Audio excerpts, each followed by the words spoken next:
Bismillahirrahmanirrahim. Nahmaduhu wa nusalli ala rasulihil karim. Amma ba'd. Thank you all. So every time I have a very good intention to talk about the social matters, legal matters, or socio-cultural matters. But in today's discussion, I will discuss about a pro-legal matters, which is literally important, rational, impactful, and needful for the present generation and also for the future generations. You know that Bangladesh is densely populated country. There are lots of social problems, political problems. Even people could not live a very good life without some kind of justification. So in that perspective, we have to ensure the human rights and the human civilization. Otherwise, our humankind will be fell into a great trouble. So in today's discussion, most probably I will focus on the right to arms and effect of right to arms in the perspective of Bangladesh, and I will make a basic comparative discussion with the another countries. So first of all, I have to mention what do you mean by right to arms.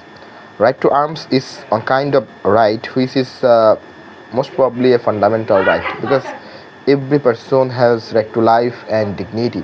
Whenever he could not achieve the right to life and dignity in that time, every person has the right to ensure some of the basic provocation, some of the basic weapon-based right for the ends of justice. Even right to right to arms has included in different types of constitution and the constitutional measurement for protecting the human being, for protection of the humankind, and for making a very good situation of law enforcement agencies. But that I have already mentioned, Bangladesh is densely populated country. In Bangladesh there are lots of problems. So in the year 2000 on to 2010, in Bangladesh there was a situation, most of the young generation, they had connected weapon and weapon related activities, even the terrorism activities. Even in our democratic situation, it is never possible or nor desirable. But I think that is it actually possible in Bangladesh to introduce the right to arms accordingly? I think that in Bangladesh there are 18 fundamental rights, and these fundamental rights are also codified, and it is also mentioned in the universal constitution and the constitutional principle. But the thing is that we are the common people, we are not emphasized with right to arms. Whenever Bangladesh government will provide the right to arms to the common people, then the common people will introduce, then the common people will make a haphazard situation, because in the previous time they were not emphasized with the right to arms concept. Having lots of social and political pressure in Bangladesh, people are right now in a very good situation, because during the time of the interim government there was actually a haphazard situation. There was no law and order, there are no prolification, the prolific government. So in that time, the small group of terrorists, they had taken everything whatever actually need.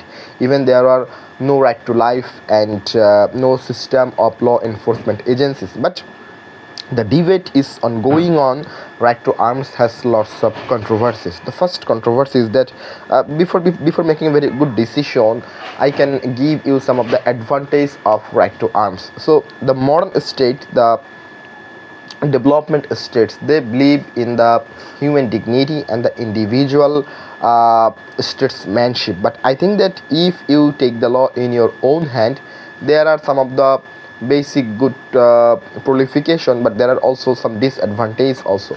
The first advantage is that whether people can use the weapon during the time of his emergency. For example, if a people is trapping into a extortion or theft, in that time he has the right to call the police officer. But in Bangladesh the situation, it is not very normal. From the previous discussion, from the previous experience, we have seen police came to the spot after the incident, after occurring the incident. So this is actually harmful for the law and justice. So during the time of emergency, during the time of self movement or the self determination, a people can use the arms, but there are some of the reasonable restrictions. The second reason is that Bangladesh is a developing country or underdevelopment country.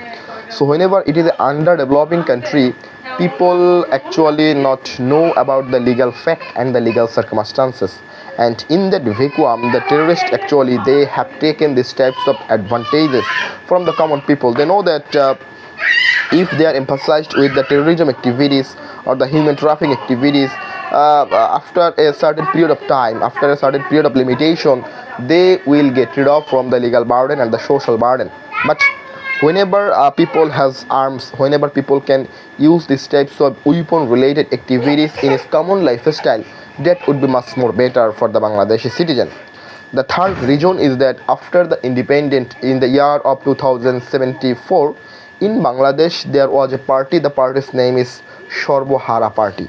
They believe that law was in their hand. They could achieve everything by their weapon, by their justification, by their own conscience. But I will not believe in this satisfaction, because every time I believe that actually the court procedure and the law enforcement agencies right and responsibility is to ensure the law and order in Bangladesh. Whenever you will take the advantage or disadvantage of arms in your hand, there can be a hazard situation, a mere trouble situation, and it would be much more harmful for your self contradiction and self satisfaction. So right now I can mention some of the basic disadvantages of right to arms whenever it will applicable in the perspective of fundamental right in Bangladesh. Actually it is I can't say about the future time. Even I'm not the astrologer after 20 or 30 years later what will actually be done in Bangladesh. But I think that right now Bangladesh is a developing country. Bangladesh is going through a process of socialization. So actually Bangladesh is following the foreign country or foreign countries principle, the European country, without any kind of justification, without any kind of dilemma.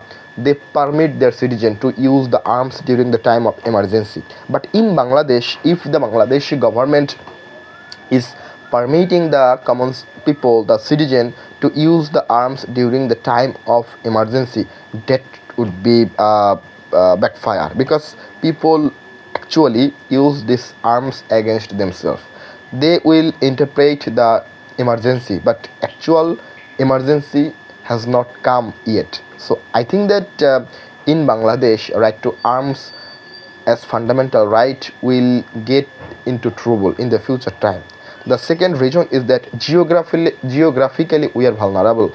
Our neighbor country India, our neighbor country Pakistan. So in the previous time there had been ongoing lots of terrorism related activities. So if Bangladeshi people permit the common people to use the arms during the time of emergency, that would be a very drastic situation for the perspective of Bangladesh. The third reason is that after independence there were lots of people who usually and gradually using the arms for its own civilization, own commemoration. So aftermath we have seen these types of permission actually weighted and violate the social context and the social culture. So I'm not the astrologer, but I think that if the Bangladeshi government is permitting these types of right to arms or right to use the weapon during the time of emergency, that will never make a very good situation in the time of law and order ensurement. But I have a very good recommendation. So the government can know everything. The government can know every pros and cons related to our law enforcement agencies and our social structure and the social perspective. So if it is possible, the government can permit the using right to arms during the time of emergency, but it will be a very short time. For example, government can make a temporary situation whether he will provide right to arms for the common people, but definitely these types of people will under the supervision of the law enforcement agencies and under the supervision of DGFI or NSI. So if it is possible, there is actually no problem to use a very good mandate related to right to arms in Bangladesh. So what is the effect to use the right to arms? Actually the foreign countries, actually in America, people usually getting these types of rights from the government without any kind of justification, without any kind of dilemma. But you have to remind that America is a developed country, and the American government, they can easily supervise all of their citizens but this types of situation is not applicable in Bangladesh because Bangladesh government has lacking of money and lacking of supervision.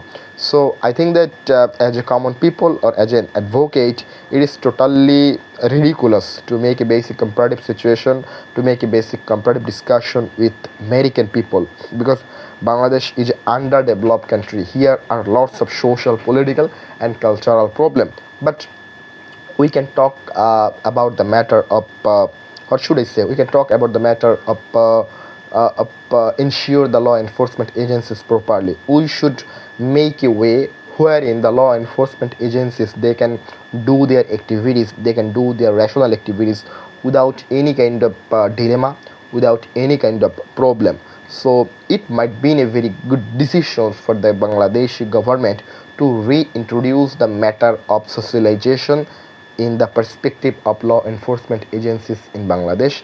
In the future time, we will actually achieve these types of sustainability, ensuring the right to life, rule of law, and access to justice from the government. Assalamu alaikum.